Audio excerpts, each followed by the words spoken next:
राम राम। श्री रामचरितमानस के बालकांड के 104 से 115 दोहे के भावों को समझेंगे और भगवान शिव जी और माता पार्वती जी का संवाद जब आरंभ होता है, जो प्रश्न माता पार्वती जी पूछती हैं और जिनके उत्तर में भगवान शिव जी श्री रामचरितमानस की कथा कहते हैं। हम लोग संकीर्तन करेंगे और विनय पत्रिका के पद संख्या 174 जाके प्रिय न राम वैदेही को गाएंगे।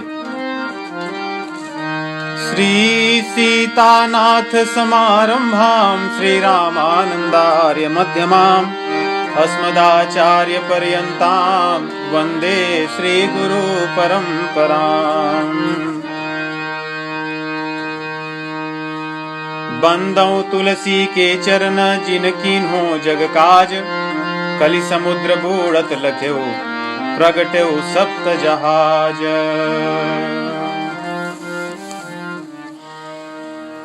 जाके प्रिय न राम वैदेही,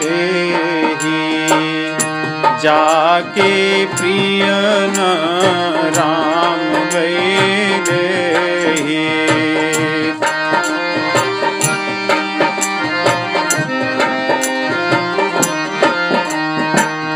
जाके प्रिय न राम वैदेही।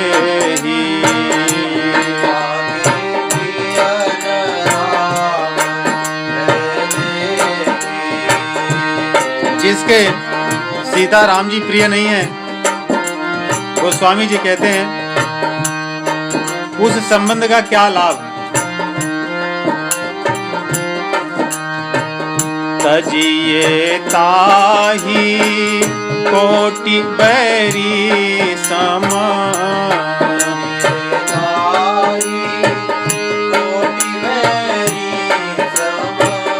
तजिए ताही कोटि बैरी सम।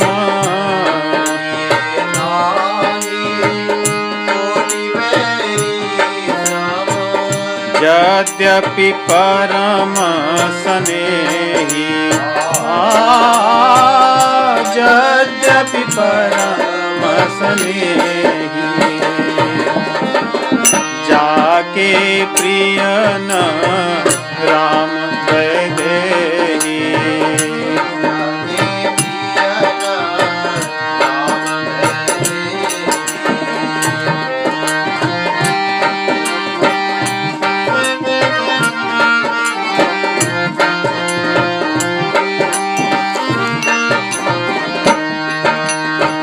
तजो पिता प्रहलाद विभीषण,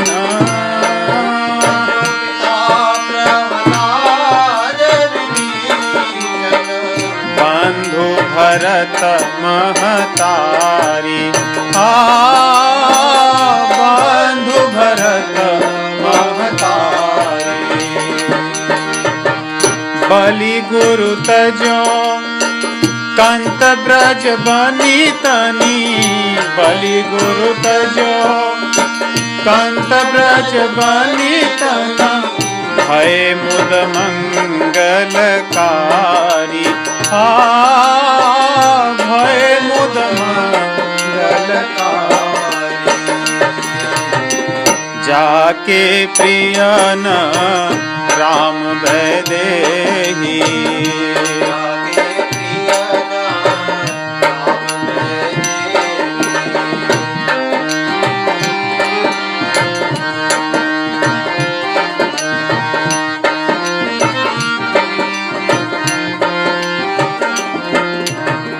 नाते नेह राम के मनियत, राम के मनियत। सुहृद सुसेव्य जहाँ लौं, हो सुहृद सुसेव्य जहाँ लौं। अंजन कहा आँखि जही फूटे अंजन कहाँ, आँखि जही फूटे बहुतक कहाँ कहाँ लो, बहुतक कहाँ कहाँ लो। जाके प्रियन राम वैदेही,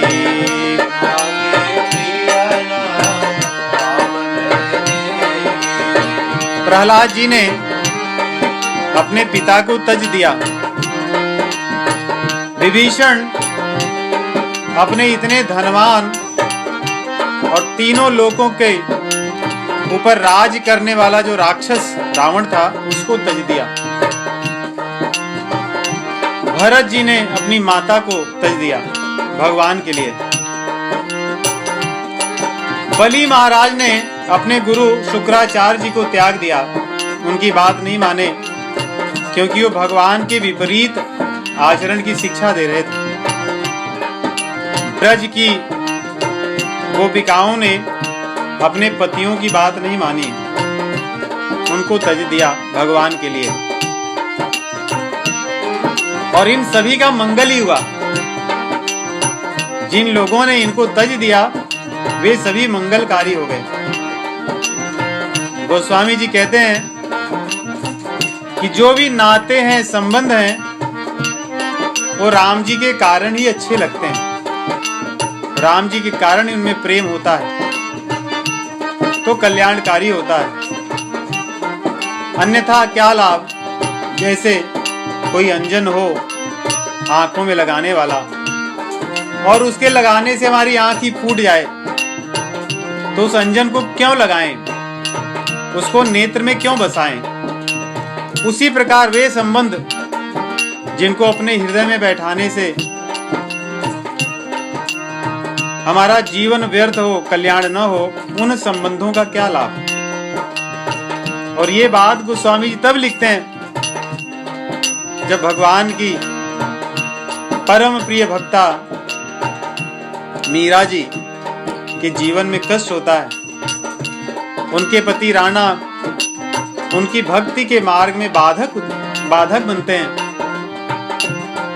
उस समय वो गोस्वामी जी को पत्र लिखती हैं कि मैं क्या करूं। तो गोस्वामी जी उत्तर में लिखते हैं, जाके प्रियन राम वैदेही,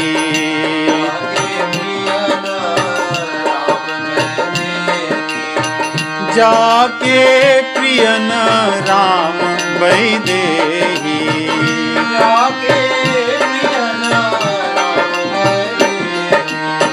तजिए ताही कोटि बैरी सम, ताही कोटि बैरी सम, यद्यपि परम स्नेही हो, यद्यपि परम स्नेही।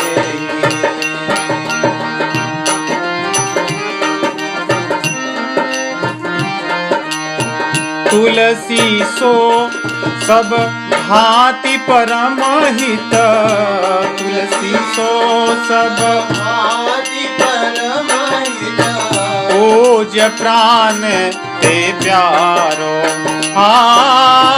पूज्य प्राण ते प्यारो। वही सब तरह से हितैषी है, प्राणों से प्यारा है और पूजनीय है। कौन?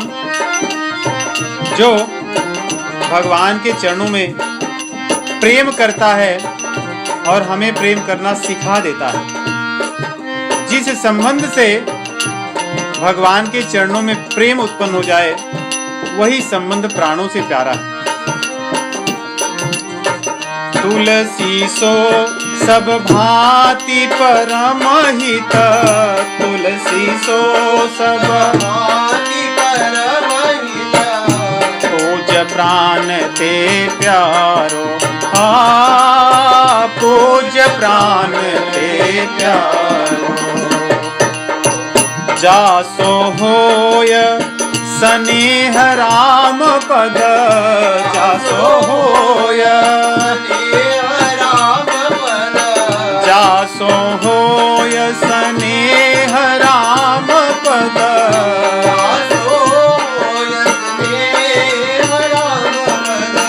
ये तो मतो हमारो हो, ये तो मतो हमारो, ये तो मतो हमारो, ये तो मतो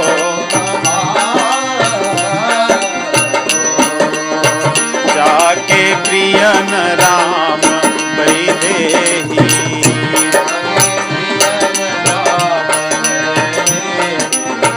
जाके प्रियन राम वैदेही,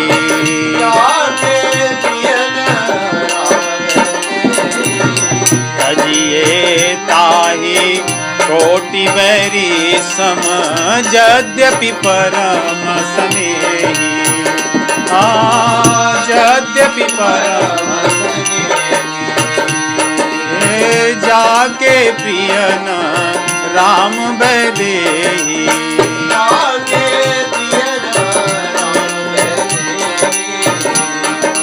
श्री राम जय राम जय जय राम, श्री राम जय राम जय जय राम,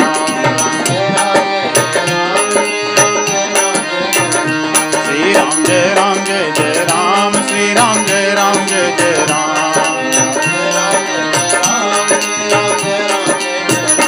सीताराम सीताराम सीताराम सीताराम, सीताराम सीताराम सीताराम सीताराम, सीताराम सीताराम सीताराम सीताराम, सीताराम सीताराम सीताराम सीताराम, सीताराम सीताराम सीताराम सीताराम, सीताराम हनुमान सीताराम हनुमान, सीताराम हनुमान सीताराम हनुमान, सीताराम सीताराम सीताराम सीताराम, सीताराम सीताराम सीताराम सीताराम, सीताराम सीताराम सीताराम सीताराम सीताराम सीताराम।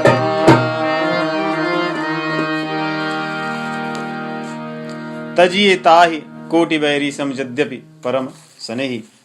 तो भगवान शिव जी भी ऐसे ही हैं जिन्होंने अपनी सती जैसी पत्नी को तज दिया था, क्योंकि उन्होंने भगवान की परीक्षा ली और माता सीता जी का रूप धारण किया था परीक्षा लेने के लिए। तो जब भगवान शिव जी का विवाह हो जाता है, कैलाश पर जाते हैं, वहां पर तारकासुर का वध करने के लिए षडानन का जन्म होता है, और उसके पश्चात सभी देवता आनंद से अपना विहार करते हैं और भगवान शिव जी की कथा आगे चलती है कि शिव जी क्या कर रहे हैं। तो याज्ञवल्क्य मुनि जी जो प्रयाग में भरद्वाज जी को कथा सुना रहे थे, वे अब कहते हैं कि इस प्रकार मैंने आपको शिव जी का चरित्र सुना दिया। पूछा तो था आपने भगवान की कथा, याज्ञवल्क्य जी से भरद्वाज जी ने कहा था कि मुझे रामचंद्र जी की कथा सुनाइए। तो उन्होंने कथा तो रामचंद्र जी की नहीं सुनाई, परंतु भगवान शिव जी की कथा सुनाई, क्योंकि याज्ञवल्क्य जी मानते हैं कि भरद्वाज जी को सारी कथा पता है। इसलिए वो कहते हैं ना कि जब वो कथा सुनने के लिए कहते हैं तो कहते हैं कि जानो मैं तुम्हारी चतुराई, मैं तुम्हारी चतुराई को जानता हूं। राम भगत तुम मन क्रम बानी, चतुराई तुम्हारी मैं जानी। आप तो भगवान के भक्त ही हो, परंतु आप जानना क्यों चाह रहे हो रामचंद्र जी की कथा? क्योंकि आपको गूढ़ तत्व सुनना है।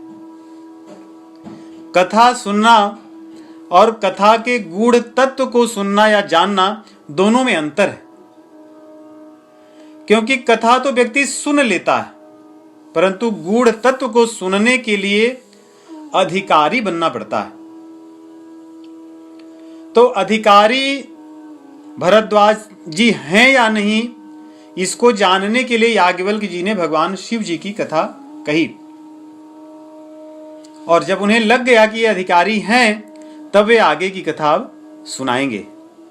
इसलिए उन्होंने आरंभ में ही कहा था कि चाहु सुनई राम गुण गूढ़ा, चाहु सुनई राम गुण गूढ़ा, कीन्हेउ प्रश्न मनहु अति मूढ़ा, कीन्हेउ प्रश्न मनहु अति मूढ़ा। अगर गूढ़ चीजें जाननी है तो प्रश्न को मूढ़ बनकर करना चाहिए। कई बार हम प्रश्न करते हैं, उत्तर स्वयं दे देते हैं, क्योंकि हमें यह बताना होता है कि हमें पता है, इतना हमें पता है, उसमें थोड़ी सी चीज बस जानना चाहता हूं, आप उतना ही दीजिए मुझे। तो इसलिए कह रहे हैं कि कीन्हेउ प्रश्न मनहु अति मूढ़ा, आप मूढ़ बनकर के प्रश्न किए। आपने पूछा कि राम जी हैं कौन, राम कवन प्रभु पूछो तो ही, कहो बुझाए कृपानिधि मोहि, कि राम कौन है आप मुझे बताइए, समझाइए, समझा करके बताइए। इसलिए मैं आपको अधिकारी समझ करके आपकी मैंने और परीक्षा ली कि आपको गूढ़ चीजें बताऊं या नहीं बताऊं। तो गूढ़ चीजें अब बताऊंगा, क्योंकि अब मैं आश्वस्त हो चुका हूं कि आप अधिकारी हैं। उस अधिकारी बनने के लिए क्या आवश्यकता है वो यहां कह रहे हैं। कहते हैं कि राम जी के भक्त का लक्षण क्या है।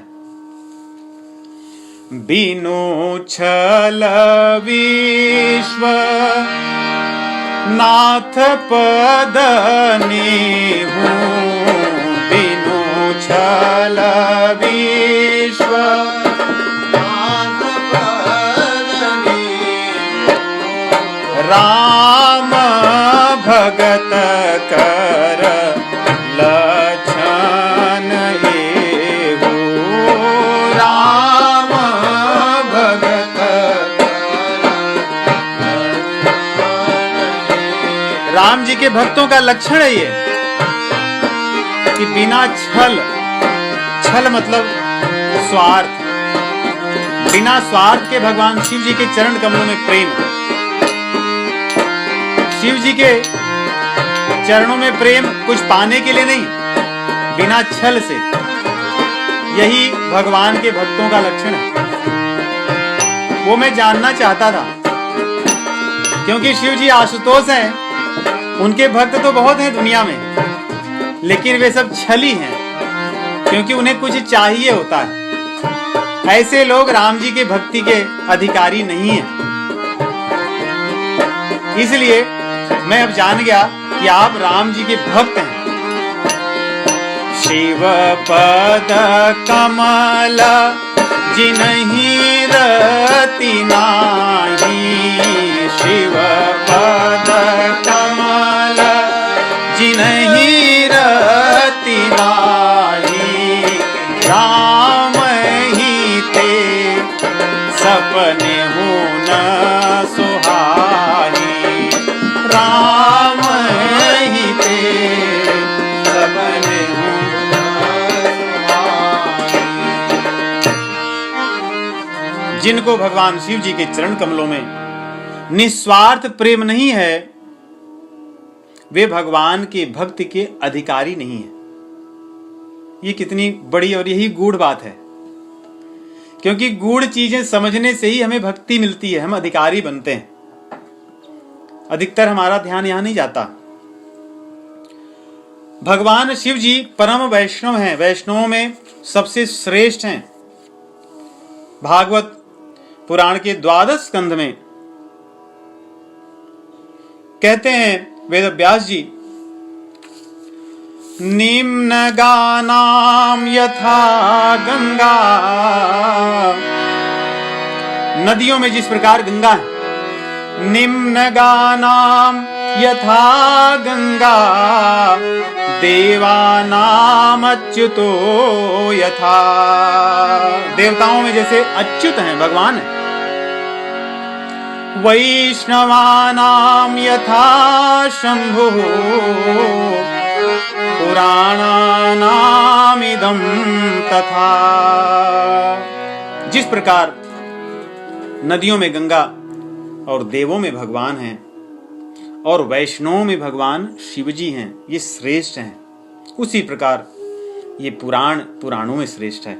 तो भगवान शिवजी परम वैष्णव हैं। उनकी कृपा के बिना या उनके चरणों में प्रेम किए बिना हम भगवान की भक्ति के अधिकारी नहीं हो सकते, क्योंकि जिनको भगवान के परम भागवत चाहते हैं वही भगवान की भक्ति को प्राप्त कर पाता है। तो इस प्रकार याज्ञवल्क्य जी भरद्वाज जी को कहते हैं कि अब मैं जान गया कि तुम्हें भगवान के चरण कमलों में प्रेम है और तुम कथा सुनने के अधिकारी हो। अब मैं तुम्हें कथा कहूंगा और कथा तो हृदय में प्रकट हो जाती है, ऐसा याज्ञवल्क्य जी कहते हैं कि कथा कोई बनाता नहीं, रामचंद्र जी की कृपा से जिस प्रकार वो चाहते हैं वैसी कथा वो प्रकट करते हैं वक्ता के हृदय में। रामचरित अति अमित मुनीसा, कही न सकहीं शत कोटि अहिसा, तदपि जथाश्रुत कहूं बखानी, सुमेरि गिरापति प्रभु धनुपानी। भगवान के चरण कमलों का जब स्मरण करते हैं तो कथा प्रकट होती है। रामचंद्र जी जैसे कठपुतली को नचाते हैं, कठपुतली नचाने वाला, वैसे ही रामचंद्र जी अपने भक्तों को, अपने वक्ताओं को, कथाकारों को नचाते हैं, उनके हृदय की भावनाओं के अनुसार और कथा को कहलवाते हैं। तो इस प्रकार कह करके कहते हैं कि अब आगे की कथा सुनो कि कैलाश बहुत ही परम रम्य स्थान है, वहां पे भगवान शिव जी का निवास होता है और भगवान शिव जी जहां रहते हैं वहां बड़े बड़े तपी, बड़े बड़े मुनि, देवता, किन्नर, ये सब वहां विराजमान होते हैं भगवान शिव जी की सेवा करने में। और उनकी सेवा का फल क्या पाते हैं? भगवान की कथा, क्योंकि जहां पर भगवान शिव जी होते हैं वहां सदैव भगवान की कथा होती है, सर्वत्र आनंद ही आनंद होता है। तो ये सब लोग वहां पहुंचते हैं भगवान की कथा को श्रवण करने के लिए।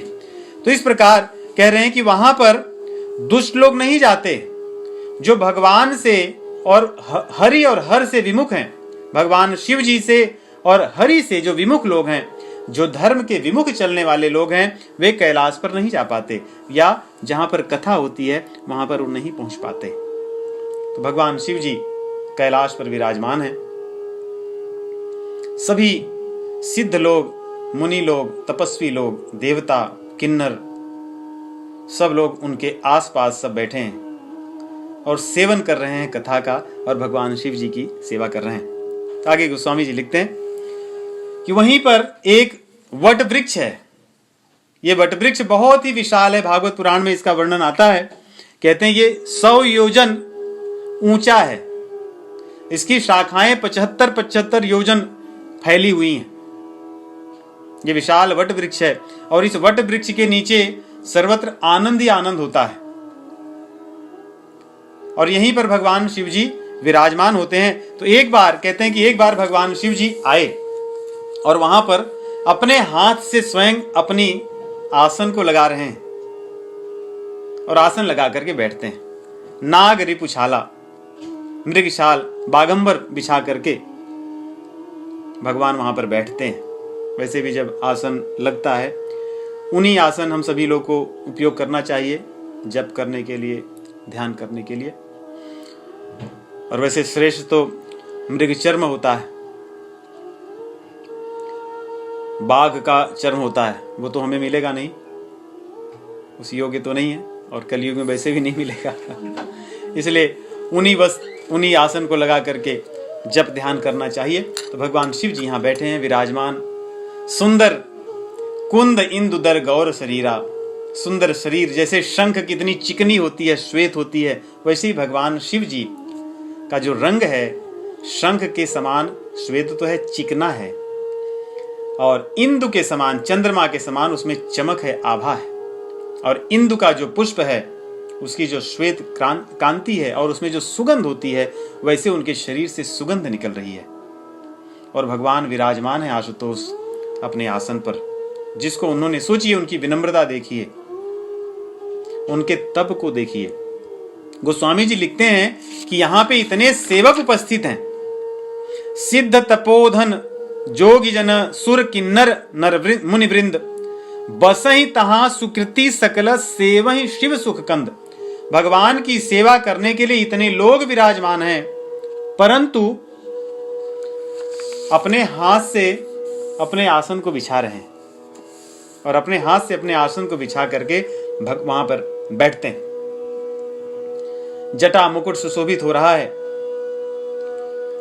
उनकी जटा में सिर पर गंगा जी सुशोभित हो रही हैं, नीला कंठ और सुंदरता की मूर्ति हैं भगवान शिव जी, और बाल चंद्र उनके माथे पर सुशोभित हो रहा है।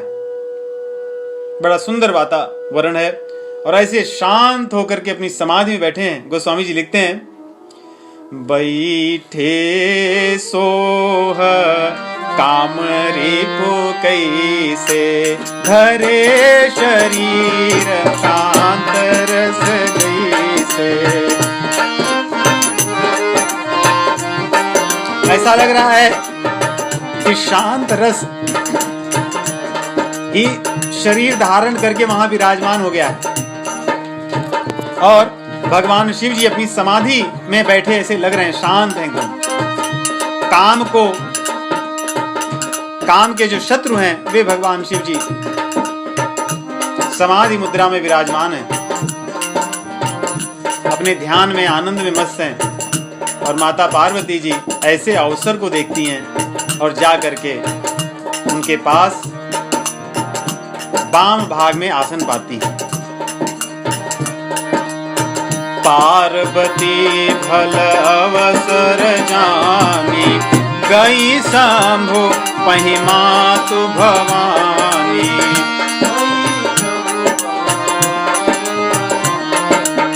जानी प्रिया आदरयति दीकीन्हा, वाम भाग आसन हर दीन्हा।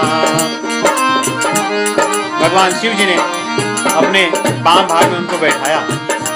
माता पार्वती जी जैसे ही बैठी, उनको अपना पिछला जन्म याद आ गया कि पूरा एक जन्म बीत गया, इनके वाम भाग में मैं बैठने का अवसर नहीं पाई थी, क्योंकि इन्होंने मुझे त्याग दिया था और सम्मुख अपने सामने बैठाते थे।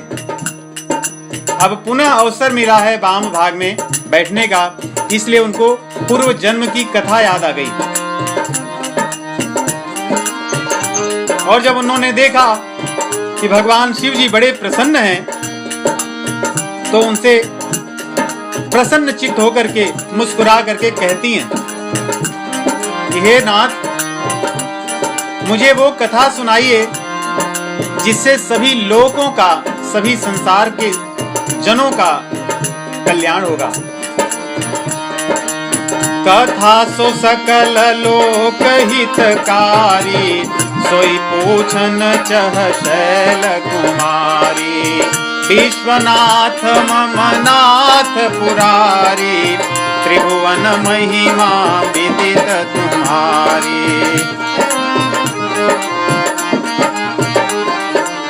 चरयरु अचर नाग नर देवा, सकल करहि पद पंकज सेवा। प्रभु समरथ सर्वज्ञ शिवा, सकल कला गुण धाम। जोग ज्ञान वैराग्य निधि, प्रणत कल्प तरुहा। माता पार्वती जी भगवान शिव जी के वाम भाग में विराजमान हो गई और कहने लगी कि हे प्रभु, जिस कथा को मैं पिछले जन्म में मुझे सुनना था, लेकिन नहीं, मैंने अपनी अज्ञानता के कारण नहीं सुना, अब मैं वही सुनना चाहती हूँ। क्यों? क्योंकि वो कथा सभी जनों का कल्याण करने वाली है।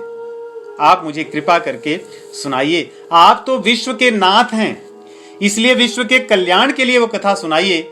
आप तो मेरे भी नाथ हैं, इसलिए मेरे कल्याण के लिए कथा को सुनाइए। आप तो पुरारी हैं, त्रिपुरारी हैं, आप राक्षस त्रिपुर के शत्रु हैं, उसका नाश करने वाले हैं। इसलिए राक्षसों के विनाश के लिए, राक्षसी प्रवृत्तियों के विनाश के लिए आप कथा को सुनाइए। आप त्रिभुवन के गुरु हैं। आपके सभी लोग आपकी सेवा करते हैं। प्रभु आप समर्थ हैं कथा को कहने में और आप सर्वज्ञ हैं। आप भगवान की सभी लीलाओं को जानते हैं और आप सकल कला और गुण के धाम हैं। कथा किस प्रकार कैसे कहनी चाहिए ये आपको पता है। मैं किस प्रकार कथा को सुन करके समझ सकूंगी ये आप जानते हैं, क्योंकि आपके अंदर सभी कलाओं के आप धाम हैं। इसलिए प्रभु आप मुझे कथा बताइए। आगे कहती हैं कि आप तो कल्प तरु हैं, आपसे तो जो चाहते हैं वो आप दे दिया करते हैं। तो प्रभु क्या कल्प तरु अगर किसी व्यक्ति के पास हो तो क्या वो व्यक्ति दरिद्र बनकर के जीवन जिएगा? ऐसा नहीं होगा। आप जैसे भगवान के श्रेष्ठ कथाकार या भगवान के भक्त जिसके पति हो, उसकी पत्नी क्या मुंह में रहेगी? क्या वो कथा से वंचित होगी? इसलिए आप कृपा कीजिए, कृपा करके मुझे बतलाइए। जो मो पर प्रसन्न सुख राशि, जानिय सत्य मोहि निज दासी। तो प्रभु हरहु मोर अज्ञाना, कही रघुनाथ कथा विधि नाना। विविध प्रकार से भगवान की कथा को कहिए जिससे मेरा मोह दूर हो जाए। प्रभु क्या जहां पर सुर तरु कल्प तरु कल्प वृक्ष होगा वहां पर भी कोई क्या दरिद्र होगा? ऐसा नहीं होना चाहिए। हे जासु भवन सुर तरु तर होई, सही की दरिद्र जनित दुख सोई। शशि भूषण यस हृदय विचारी, हरहुनाथ मम मति भ्रम भारी।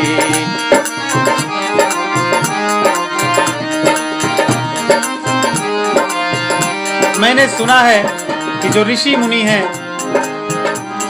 वे भगवान को ब्रह्म के रूप में जानते हैं। वे ब्रह्म तत्व की चर्चा करते हैं, निर्गुण निराकार भगवान को मानते हैं, जानते हैं। राम को वो लोग ब्रह्म कहते हैं। मैंने ये भी सुना है कि शारदा, शेषनाग तथा श्रुतियों में भगवान के सगुण लीला का वर्णन हुआ है। मुझे भ्रम है प्रभु कि ये सगुण और निर्गुण क्या है। यदि भगवान ब्रह्म है तो अवतार कैसे लेते हैं?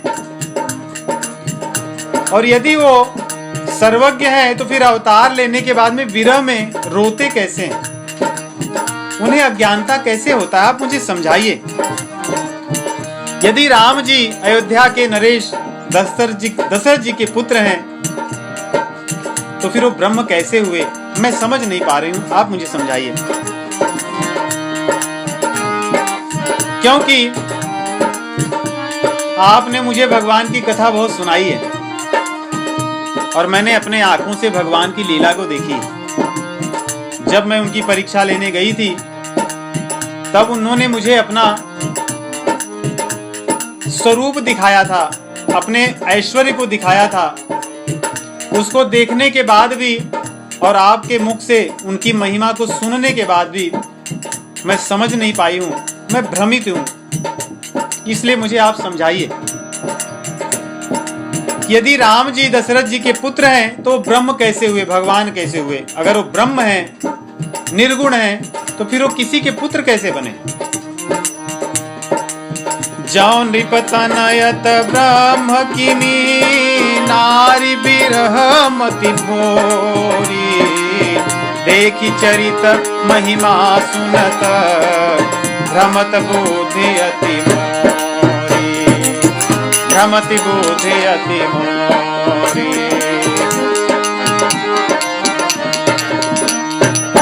जौवनीह व्यापक विभु को, कहु बुझाई नाथ मोहि सोऊ। अज्ञ जानि ऋषि उरजनि धरहु, जेहि विधि मोह मिटई सोई करहु।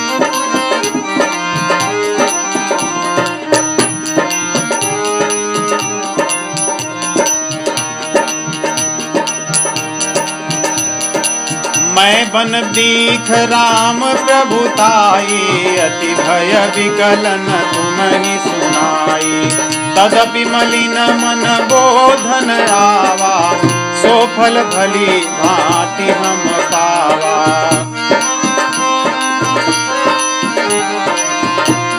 हे प्रभु, मेरे हृदय में इतना भगवान का ज्ञान नहीं है, मैं अज्ञानी हूं, आप क्रोध मत कीजिए। वैसे तो आपने मुझे बहुत बार भगवान की कथा बताई है, फिर भी मैं समझ नहीं पाई हूं, इसलिए आप क्रोध न कीजिएगा। आपने मुझे बार बार पिछले जन्म में समझाया था, फिर भी मैं आपकी बात नहीं मानी थी। उसको स्मरण करके आप मुझ पर क्रोध न कीजिए, मुझे समझाइए। यहाँ तक कि भगवान ने वन में मुझे अपनी प्रभुता तो दिखाई थी, पर मैं उसको उसी रूप से समझ नहीं पाई थी। इसलिए मेरे मन में अभी भी बहुत संशय है। आप कृपा करके उस संशय को दूर कीजिए, मैं आपके चरणों में प्रार्थना करती हूँ।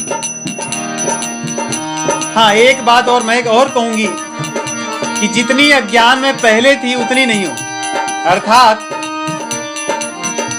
अब आप जो कहोगे मैं उसको मानूंगी, अब मैं कुतर्क नहीं करूंगी। देखिए, पार्वती जी की विनम्रता को देखें, यही एक श्रोता का या एक भक्त का लक्षण है। यदि हम किसी से पूछें तो लक्षण यही होना चाहिए कि कुतर्क न करें। पार्वती जी कह रही हैं कि पहले जैसा मेरे भीतर अब वो अज्ञान नहीं है। तब कर यस विमोहय बनाही, राम कथा पर रुचि मन माही। तब कर यस विमोह अब नाही, राम कथा पर रुचि मन माही। पहले जैसा अब मैं कुतर्क नहीं करूंगी, अब मेरे मन में भगवान की कथा के प्रति रुचि हुई है आपकी कृपा से। इसलिए मैं आपके चरण कमलों में बार बार अपने सिर को नवा रही हूँ। आप भगवान की कथा को कहिए। बंदाऊं पद धरि धरनी सिरा, विनय करो कर जोरे। बरनहु रघुबर विशद जस, श्रुति सिद्धांत निजोरी। बरनहु रघुबर विशद जस, श्रुति सिद्धांत निजोरी। पार्वती जी भगवान शिव जी से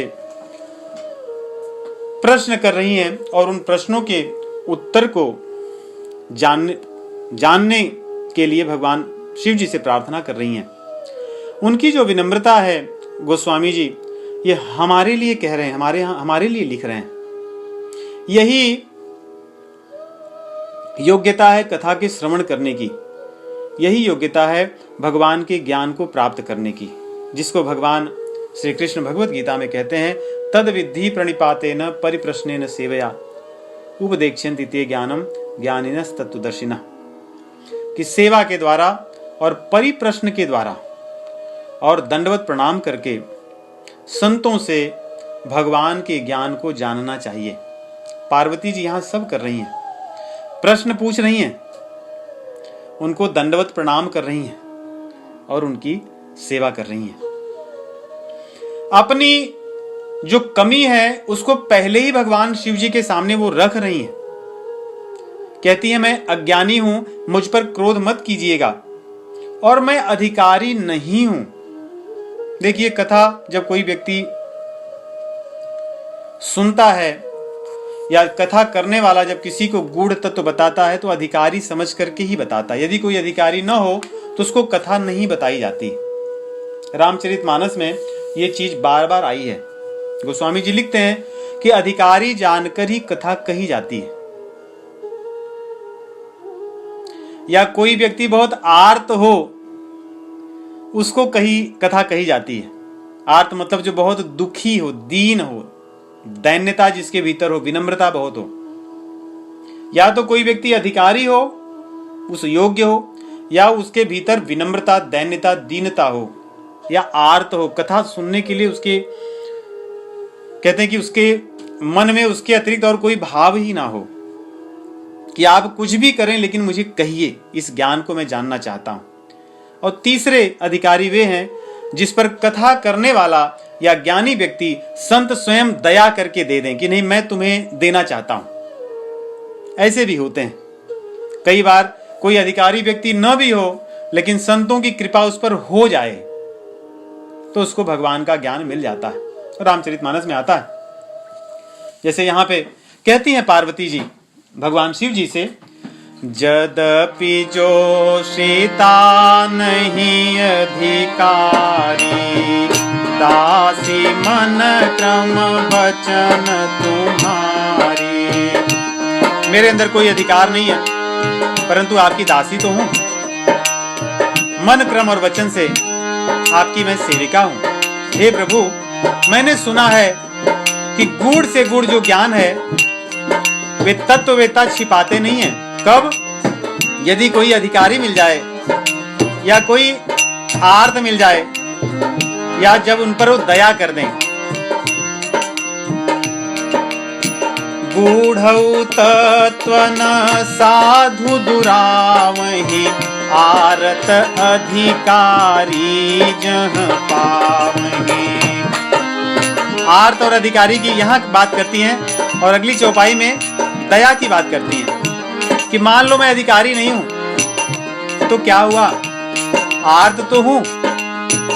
और प्रभु, यदि आपको लगता है कि मैं आर्त नहीं हूं तो आप तो बड़े दयालु हैं, आप तो आशुतोष हैं, आप दया कर दीजिए।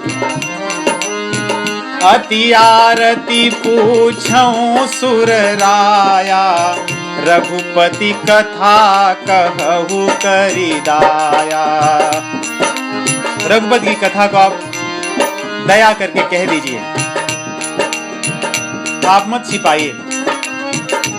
अब यहाँ पे वो प्रश्न पूछेंगी माता पार्वती जी। 16 प्रश्न पूछती हैं भगवान शिव जी से।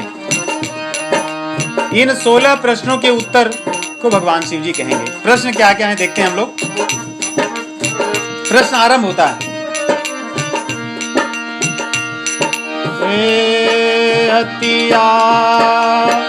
अति आरती पूछऊं सुर राया, रघुपति कथा कहूं करि दाया। अब प्रश्न आगे आरंभ होता है, प्रथम सो कारण कहूं विचारी, निर्गुण ब्रह्म सगुण बपुधारी। निर्गुण और सगुण का भेद बताइए। आगे प्रश्न है, पुनि प्रभु कहूं राम अवतारा, बाल चरित पुनि कहूं उदारा। राम जी का अवतार बताइए और उनकी बाल लीला का वर्णन कीजिए। आगे प्रश्न कर रही हैं, कहूं जथा जानकी विवाही, राज तजा सो दूषण काहि। कि उनका विवाह कैसे हुआ, उनकी विवाह लीला का वर्णन कीजिए, और राज का त्याग कैसे हुआ उस लीला का वर्णन कीजिए। फिर आगे प्रश्न है, बस बसी बन बसी कीन्हे चरित अपारा, कहु नाथ जिमि रावण मारा। उन्होंने वन लीला कैसी की और उनके रावण के वध की लीला बताइए, उसको विस्तार से बताइए। राज बैठ कीन्ही बहु लीला, सकल कहु शंकर सुखशीला। भगवान श्री रामचंद्र जी की राज लीला को बताइए, उनका राज्य कैसा था। मैंने सुना है कि राम राज्य जैसा और राज्य तो कहीं नहीं हुआ। उनके राज्य में कोई दुखी नहीं था, कोई दीन नहीं था। तो उनके राज्य की लीला का वर्णन कीजिए। आगे प्रश्न कह रही हैं, बहुरी कहूं करुणायतन, कीन्ह जो अचरज राम, प्रजा सहित रघुवंश मणि, किमि गवने निज धाम। जब उनकी लीला राज्य की पूरी हो गई तो क्या किया उन्होंने, उसका भी वर्णन कीजिए। फिर आगे उनका प्रश्न है, पुनि प्रभु कहूं तो पुनि प्रभु कहूँ सो तत्व बखानी, जेहि विज्ञान मगन मुनि ज्ञानी। उस ब्रह्म तत्व का वर्णन कीजिए जिसका मुनि लोग निरूपण करते हैं और जिसमें समाधि लगाए रहते हैं।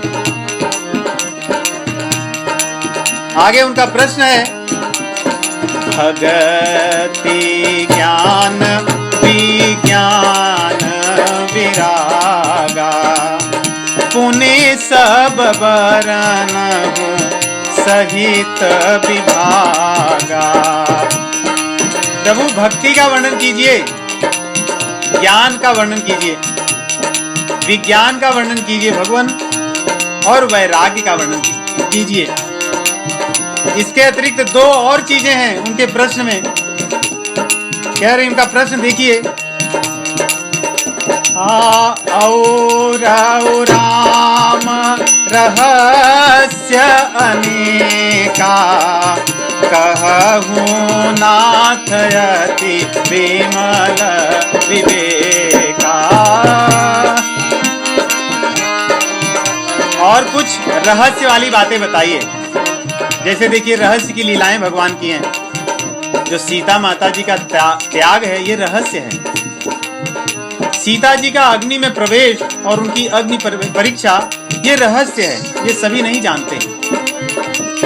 इस प्रकार जो रहस्य की लीलाएं हैं उनका वर्णन कीजिए। माता कैकेयी की मति किस प्रकार फेरी जाती है सरस्वती के द्वारा, ये रहस्य की लीला है। इन रहस्यमय लीलाओं का भी मुझे वर्णन कीजिएगा। और इन सबसे बड़ी बात देखिए, यही वक्ता के हृदय में पहुंचने की बात कह रही हैं। इस बात को कह करके उन्होंने भगवान शिव जी के, कहते हैं ना, उनके हृदय में अपना स्थान बना लिया। जो अंतिम उनका प्रश्न है, जो प्रभु मैं पूछा नहीं होई, जो प्रभु मैं पूछा नहीं होई, सो दयाल राखहूँ जनि गोई, सो दयाल राखहूँ जनि गोई, सो दयाल राखहूँ जनि गोई। ये इनका 16वां प्रश्न है। कह रही हैं कि जो प्रभु मैं पूछा नहीं होई, सो दयाल राखव जनि गोई। जो चीजें मैंने आपसे पूछी नहीं है। क्यों? क्योंकि मेरी बुद्धि तो छोटी है, इसलिए मैं सभी प्रश्नों को, या भगवान की लीलाएं तो अनंत हैं, तो मैं तो पूछ नहीं सकती। इसलिए जो मैंने पूछा नहीं है उसको आप गुप्त मत रखिएगा, आप जरूर कहिएगा। और गुप्त क्यों नहीं रखिएगा, क्यों कहिएगा, यहां पर बता रही हैं। क्योंकि वो कह रही हैं कि मैं अधिकारी नहीं हूं, परंतु मैं आपकी दासी हूं। आप कृपा निधान हैं, आप दया करते हैं, इसलिए आप दया करके मेरे अधिकार अनधिकार को न देखिएगा, मुझे भगवान की कथा अवश्य बताइएगा। देखिए, रामचरितमानस में भगवान की कथा अधिकारियों को ही मिलती है। गोस्वामी जी लिखते हैं बीच बीच में, जैसे जब रामचरितमानस की परंपरा का वर्णन होता है तभी भी कहते हैं, सोई शिव काक भुषुंडी दीन्हा, राम भगत अधिकारी चीन्हा, राम भगत अधिकारी चीन्हा। राम जी के भक्ति के अधिकारी को जान करके भगवान शिव जी ने कथा काकभुषुंडी को दी थी। आगे फिर कहते हैं, जब कथा सुनने के लिए भगवान शिव जी अगस्त्य मुनि के आश्रम गए, तो अगस्त्य जी ने भगवान शिव जी से कथा पूछी, प्रश्न किए। शिव जी ने उत्तर तभी दिए जब उन्हें लगा कि ये अधिकारी हैं। गोस्वामी जी लिखते हैं, ऋषि पूछी हरि भगति सुहाई, कही शंभु अधिकारी पाई, कही शंभु अधिकारी पाई।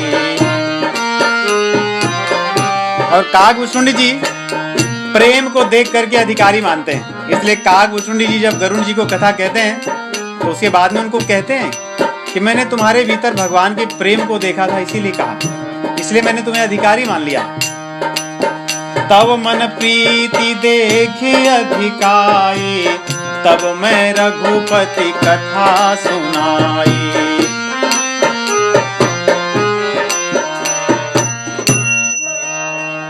तो इस प्रकार भगवान की कथा को सुनने के लिए माता पार्वती जी जिस विनम्रता का परिचय दे रही हैं, जिस विनम्र भाव से भगवान शिव जी से प्रश्न पूछ रही हैं, उन प्रश्नों को सुन करके, केवल प्रश्न के शब्दों के कारण नहीं, उन प्रश्नों के पूछने में जो भाव हैं, उन भावों के कारण भगवान शिव जी के हृदय में रामचरित्र प्रकट हुआ। और उसी रामचरित्र को जो प्रकट हुआ, भगवान शिव जी आगे कहेंगे माता पार्वती जी से। इसलिए हमारे शास्त्रों में यह कहा जाता है कि केवल पढ़ करके पुस्तक के ज्ञान से कोई व्यक्ति भगवान के रहस्य को नहीं समझ सकता, भगवान के ज्ञान को नहीं जान सकता। ये तो गुरु शिष्य की परंपराओं से आता है। और गुरु शिष्य की परंपराओं में कितनी सूक्ष्म बातें लिखी होती हैं। ये कोई मित्र का संबंध नहीं होता गुरु शिष्य का। आजकल कई कारणों से हम इन संबंधों की जो पवित्रता है उसको नहीं समझ पाते, और इसीलिए कथाओं को सुनने के बाद भी हम भगवान के प्रति हमारे हृदय में प्रेम नहीं प्रकट हो पाता, क्योंकि न तो हम उस प्रकार से कथा का श्रवण करते हैं, और न तो वैसे ही जो वक्ता होता है, जो कथा कहता है, उसके प्रति उस प्रकार भाव रखते हैं। यदि श्रोता का भाव या प्रश्नकर्ता का भाव विनम्रता का हो तो भगवान स्वयं वक्ता के हृदय में प्रकट होकर के श्रोता के कल्याण की बातों को कहलवाते हैं। यहाँ पे देखिए, जब इस प्रकार उन्होंने कहा तो भगवान शिव जी के हृदय में भगवान का चरित्र प्रकट हुआ। प्रश्न उमा कई सहज सुहाई, छल विहीन सुनी शिव मन भाई।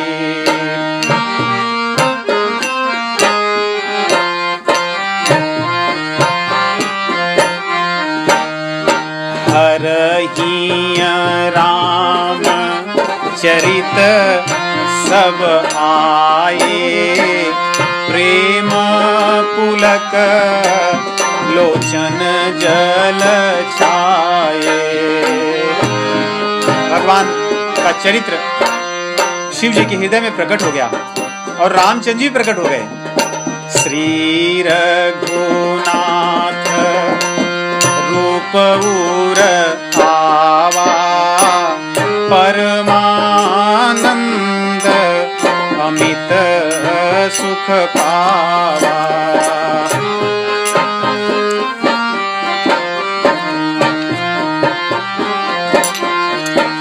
भगवान श्री रामचंद्र जी प्रकट होते हैं क्योंकि पार्वती जी विनम्र भाव से उन्हें अपना गुरु मानती हैं और कहती हैं कि आप मेरे तो गुरु ही हैं, आप तो त्रिभुवन के गुरु हैं।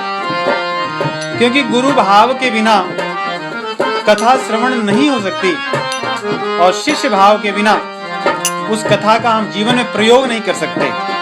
माता पार्वती जी कहती हैं, तुम त्रिभुवन गुरु वेद बखाना, आन जीव पावर का जाना। जो मूर्ख होंगे, जो पापी होंगे, वे कभी गुरु भाव नहीं ला सकते, परंतु आप तो त्रिभुवन के गुरु हैं। इसलिए प्रभु आप कथा को कहिए, मैं श्रवण करना चाहती हूँ। उनके इन भावों को सुन करके भगवान शिव जी समाधि में 2 दंड के लिए, 2 क्षण के लिए चले जाते हैं। 2 दंड के लिए समाधि में जाते हैं और भगवान श्री रामचंद्र जी की लीलाओं में ओतप्रोत हो जाते हैं और उसके बाद में भगवान की कथा कहना आरंभ करते हैं।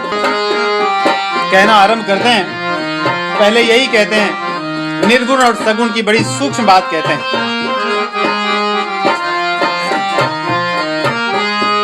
कहते हैं मेरे जो प्रभु हैं, उन्हीं के कारण इस संसार में जो चीजें जैसी नहीं हैं या जैसी हैं वैसी नहीं दिखती। जैसे कह रहे हैं, यदि किसी व्यक्ति को ज्ञान न हो, अज्ञानी हो, अंधकार में हो, तो रस्सी पड़ी हो तो उसको सांप समझ लेता है।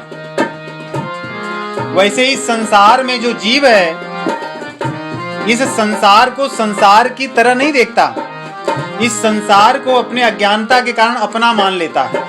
संसार में जो संबंध हैं जो झूठे हैं, संसार झूठा नहीं है। जैसे रस्सी झूठी नहीं, रस्सी तो है, लेकिन रस्सी में दिखने वाला जो सांप है वो झूठा है अज्ञानता के कारण। वैसे ही संसार झूठा नहीं है, परंतु संसार में जो हमारा संबंध है जो दिख रहा है वो झूठा है। कहते हैं वो झूठे संबंध को मान रखा है। क्यों? क्योंकि भगवान को नहीं जानता। इसलिए यदि उनको जान ले तब सही ढंग से वो संबंधों को देखता है, संसार को संसार की तरह, और इन संबंधों की जो झूठ हैं उनको झूठ के रूप में जानता है, तब स्वयं को संसार से नहीं जोड़ता। अब आगे उनके भगवान के सगुण रूप का वर्णन करते हैं जो बहुत सुंदर है। पहले 2 चौपाइयां और उसके बाद 2 चौपाइयां सगुण की। झूठे ही सत्य जाहि बिनु जाने, जिमि भुजंग बिनु रजो पहिचाने।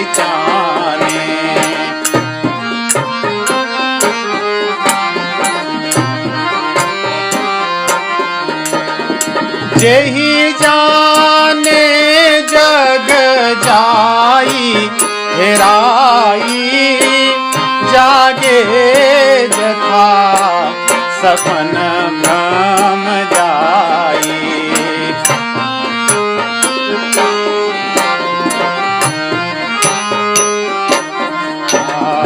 उन्हीं भगवान के बाल रूप को मैं वंदना करता हूं,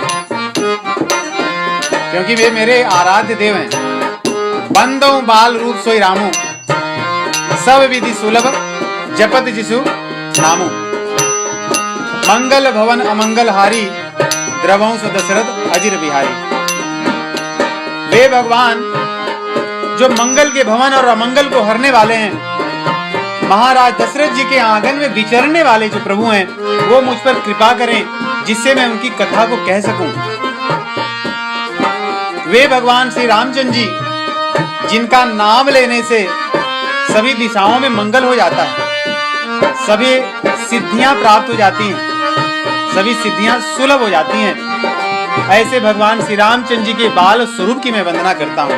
बंदाऊं बाल रूप सोई रामू, बाल रूप सोई रामू, सब सीधि सुलभ जपत जिसु नामो। सब सीधि सुलभ जपत जिसु नामो।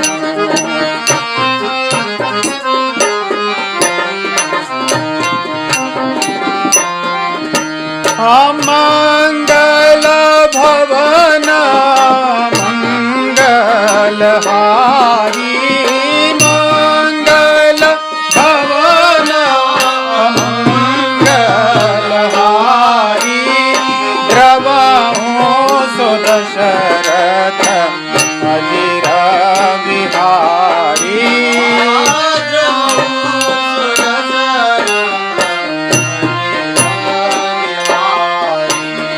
इस प्रकार भगवान श्री रामचंद्र जी को प्रणाम करके भगवान शिव जी आगे कथा करना आरंभ करते हैं। कथा करना आरंभ करते हैं तो सबसे पहले प्रशंसा पार्वती जी की करते हैं, क्योंकि आपने प्रश्न ऐसे किए कि मुझ पर आपने कृपा कर दी एक प्रकार से, क्योंकि यदि आपके प्रश्न ऐसे अच्छे न होते तो मेरे हृदय में राम रूप प्रकट नहीं होते। इसलिए प्रश्नकर्ता का कितना महत्व है। धन्य धन्य गिरिराज कुमारी, धन्य धन्य गिरिराज कुमारी, तुम समान नहीं को उपकारी। तुम्हारे जैसा उपकारी कोई नहीं है। तुमने मुझ पर भी उपकार किया, क्योंकि मुझे अवसर दिया भगवान की कथा को कहने का, और पूरे संसार में सब पर उपकार किया तुमने।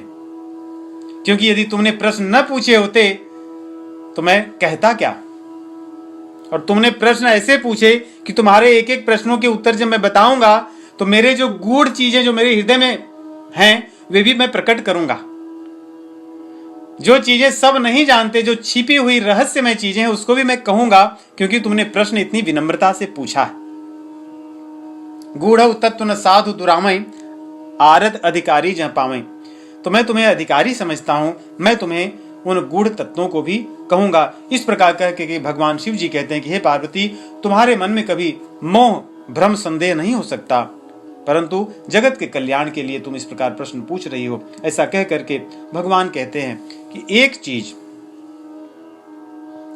जो कथा के संबंध में कहते हैं, बड़ी सुंदर बात कहते हैं। देखिए, जब कथा होती है, कथा में कान लगते हैं, आंख लगते हैं, सिर भी लगता है, हृदय भी लगता है, अपनी शरीर भी लगती है।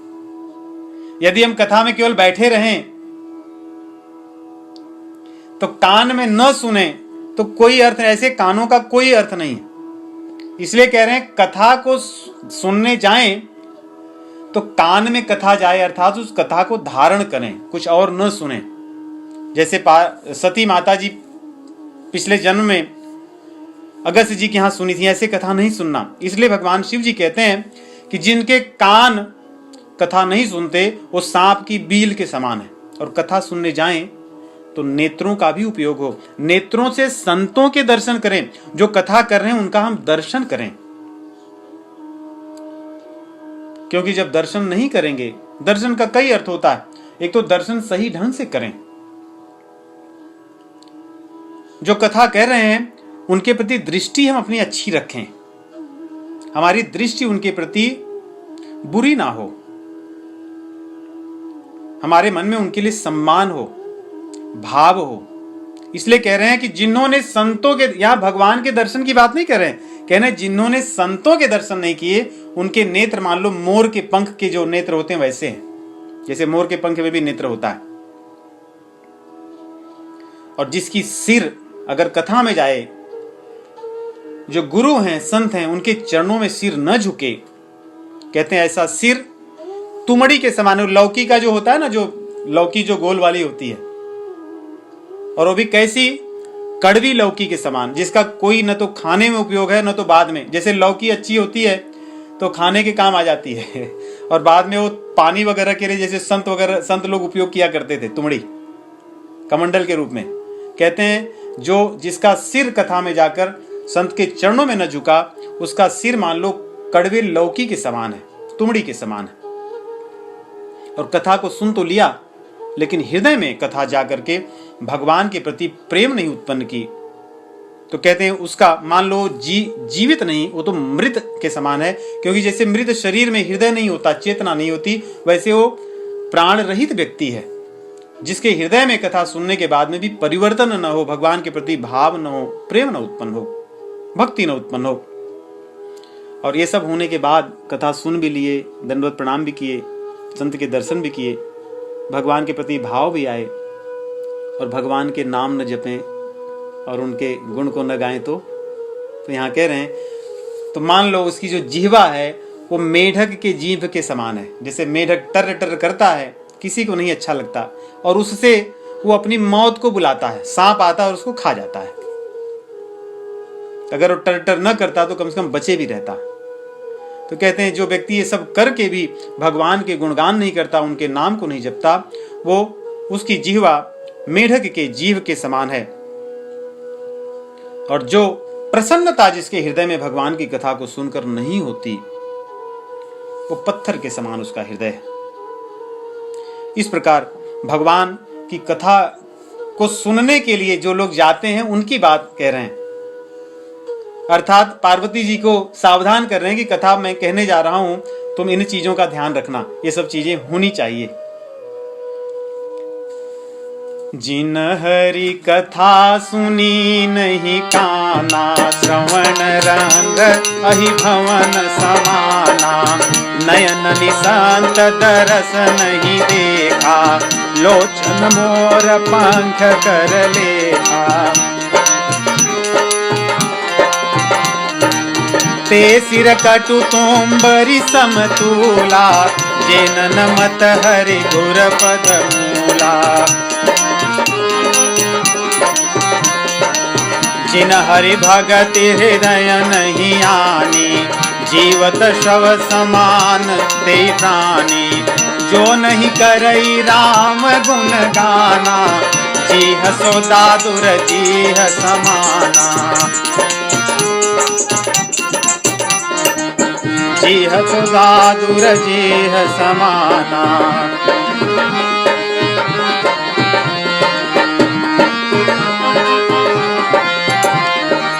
पुलिस कठोर निठुर सोई छाती, सुनि हरि चरितन जो हर साथी। अब भगवान की कथा को तो सुनते सभी हैं, लेकिन जो अच्छे लोग होते हैं उनका ही तो होता है भगवान की कथा सुन करके। और जो असुर प्रवृत्ति के व्यक्ति होते हैं वो उससे मोहित हो जाते हैं, विमोहित हो जाते हैं। ये राम जी ये क्या लीला है, ये भगवान नहीं हो सकते। जो वन वन स्वयं भटके वो कैसे भगवान हो सकता है। जो अपने परिवार में ही सभी को सुख न दे सके वो कैसा भगवान। भगवान ये कैसे हो सकते हैं जो जेल में पैदा हुए, जिनके माता पिता जेल में बंद रहे, जो गोपियों के साथ रास रचाएं, ये भगवान नहीं हो सकते, ये राक्षसों का कार्य है। तो यहाँ पे भगवान शिव जी कह रहे हैं कि गिरिजा सुनिए, भगवान की लीला तो बड़ी आनंददायी है भक्तों के लिए, लेकिन जो असुर लोग हैं वो उससे विमोहित हो जाते हैं। अर्थात पहले जो तुम्हें विमोह हुआ था वो आसुरी प्रवृत्ति के कारण हुआ था, लेकिन अब जो तुम्हारे मन में प्रेम है वो देवताओं का या दैवीय लक्षण है।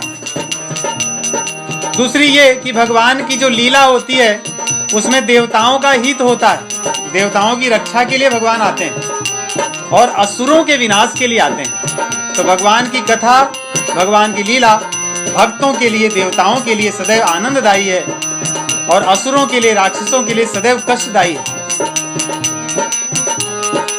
गिरिजा सुनहु राम कई लीला, सुरहित तनुज विमोहन शीला। और राम जी की कथा आनंददायी है, ये सुरतरु के समान है, इसीलिए संत लोग इसको सुनते हैं और देवता लोग भी इसका श्रवण करते हैं।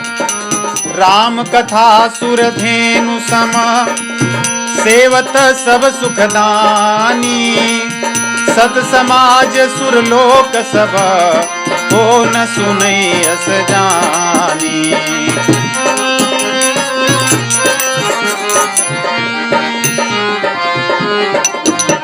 इस प्रकार भगवान शिव जी श्री राम की कथा का महत्व बताते हैं। कहते हैं कि अब कथा को सुनिए, ये बड़ी सुखदायी है, कल्पतरु है, जो चाहिए सो मिलेगा। परंतु जैसे प्रशंसा तो किए कि धन्य धन्य गिरिराज कुमारी, तुम समान नहीं को उपकारी। अब कह रहे हैं कि एक बात मुझे अच्छी नहीं लगी तुम्हारी। यहाँ पर पुनः बड़ी सुंदर बात है कि अगर कथा जो व्यक्ति कह रहा है उससे आपने प्रश्न ऐसे किए जो अच्छे नहीं है, तो उसके भाव में भंगिमा, भाव भंग होता है। तो भगवान शिव जी कह रहे हैं मुझे एक बात से बहुत दुख है, और वो बात अधिकतर हम ध्यान नहीं देते कि पार्वती जी ने ऐसा पूछा क्या है जिससे भगवान शिव जी को दुख है। कहते हैं तुमने सब कुछ तो अच्छा किया, लेकिन एक बात से मुझे दुख है, मुझे अच्छा नहीं लगा तुम्हारा। तुमने एक प्रश्न किया कि राम जी को तुमने कुछ और पूछा, देखिए कह रहे हैं, पार्वती जी ने कहा था, याद होगा आपको, हे राम सो अवध नृपति सुत सोई, कीयज अगुण अलख गति कोई। केवल यही बात की थी उन्होंने, राम सो अवध नृपति सुत सोई, कीयज अगुण अलख गति कोई। कि राम जी महाराज दशरथ जी के पुत्र हैं या कोई और हैं, बस यही बात भगवान शिव जी को अच्छी नहीं लगी। दिखने सुनने में कितनी सामान्य बात है, नहीं क्या इसमें बुरी बात है, लेकिन क्योंकि उन्होंने भगवान को कहा कि वो जो ब्रह्म है वो दशरथ जी के पुत्र या कोई और है, या जो दशरथ जी के पुत्र हैं वही ब्रह्म या कोई और है, मतलब भगवान में एक निष्ठा नहीं है। इस बात को सुनकर, और दूसरी चीज, उनकी इसी बात से पिछली बार वियोग हुआ था। परीक्षा लेने यही गई थी कि अगर ये ब्रह्म है, सर्वज्ञ है, तो रो क्यों रहे, और फिर से वही प्रश्न उन्होंने कर दिया। तो भगवान शिव जी को क्रोध क्रोध तो नहीं कहूंगा, दुख हुआ कि तुम्हारे प्रश्न अभी भी वही बने हुए हैं, तुम्हारे मन में वो जो बात थी वो गई नहीं, ऐसा न फिर से वही बात आ जाए जो पहले हुआ था। बहुत कष्ट हुआ है, मुझे जाकर विवाह करना पड़ा है, इतना सब चीजें हुई है, और फिर से वियोग होगा ऐसा लग रहा है।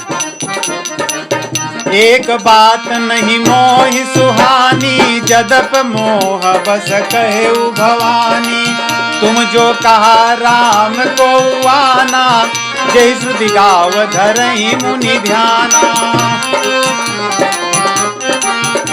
भगवान शिव जी कह रहे हैं, इस प्रकार की बात सज्जन नहीं कहते।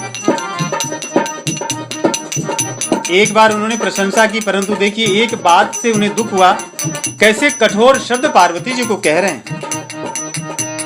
कह रहे हैं जो अधम लोग होते हैं वे ऐसी बात करते हैं, जिनके ऊपर भूत और पिशाच चढ़ा होता है वो व्यक्ति ऐसी बात करता है। जो पाखंडी लोग होते हैं वे ऐसी बात करते हैं। भगवान के चरणों से विमुख जो लोग होते हैं वे लोग ऐसी बात करते हैं। जिन्हों कोई ज्ञान नहीं होता, न झूठ का न सच का, अर्थात जो बावले मूर्ख लोग होते हैं वे लोग ऐसी बात करते हैं। मुझे पता है कि तुमने अज्ञानता से कही, फिर भी ये बात तो ऐसे अधम लोग ही किया करते हैं, अच्छी नहीं लगी मुझे। जिनके हृदय में अज्ञानता होती है, जिनके मन में विकार भरे होते हैं, मलिन होता है जिनका मन, वे लोग ऐसी बातें करते हैं पार्वती। जिनकी दृष्टि या जिनके ज्ञान रूपी चक्षु नहीं होते, जो अंधे लोग होते हैं, वे लोग ऐसी बात करते हैं। सोचिए बात एक है, भगवान शिव जी क्या बातें कह रहे हैं, अभी भी रुके नहीं है। कह रहे हैं जो अकोविद होता है, कोविद मतलब जो जानता है चीजों को यथार्थ, जिसको शास्त्र का कोई ज्ञान नहीं होता, अकोविद, वे व्यक्ति ऐसी बात करते हैं। तुमने ऐसा क्यों कहा?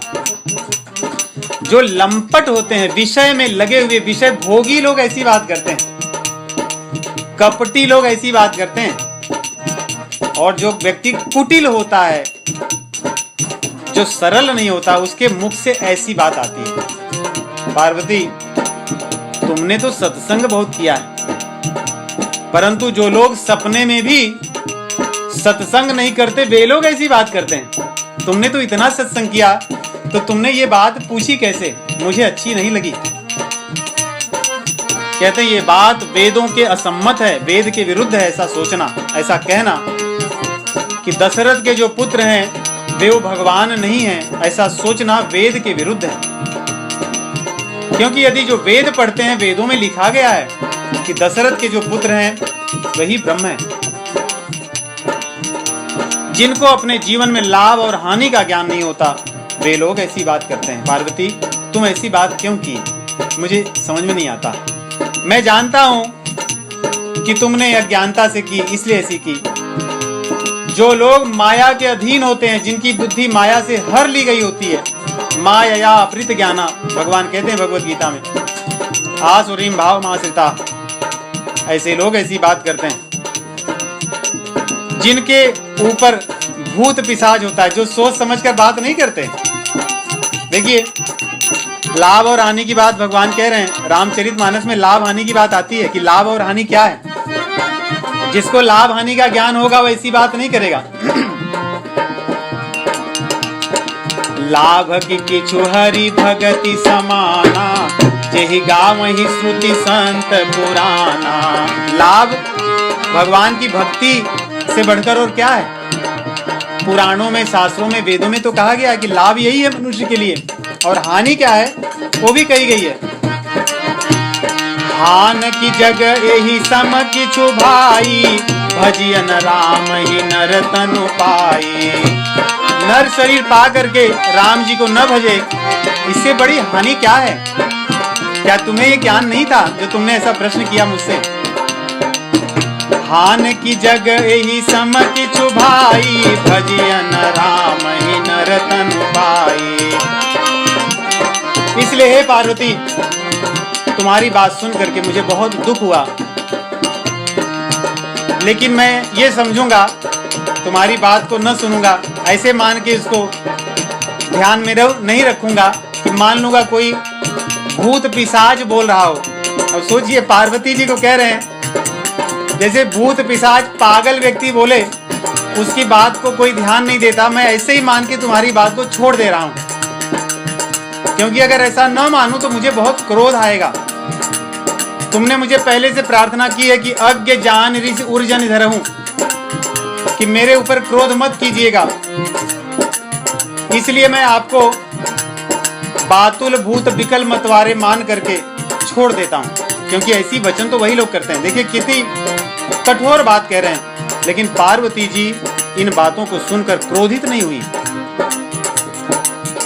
उनकी विनम्रता नष्ट नहीं हुई कि अभी तो आप मुझे कह रहे थे धन्य धन्य, और अभी आप मुझे क्या कह रहे हैं। उन्होंने ऐसा कुछ नहीं कहा। कहती हैं, भगवान शिव जी कहते हैं, बातुल भूत विकल मतवारे, ते नहीं बोलहि वचन विचारे।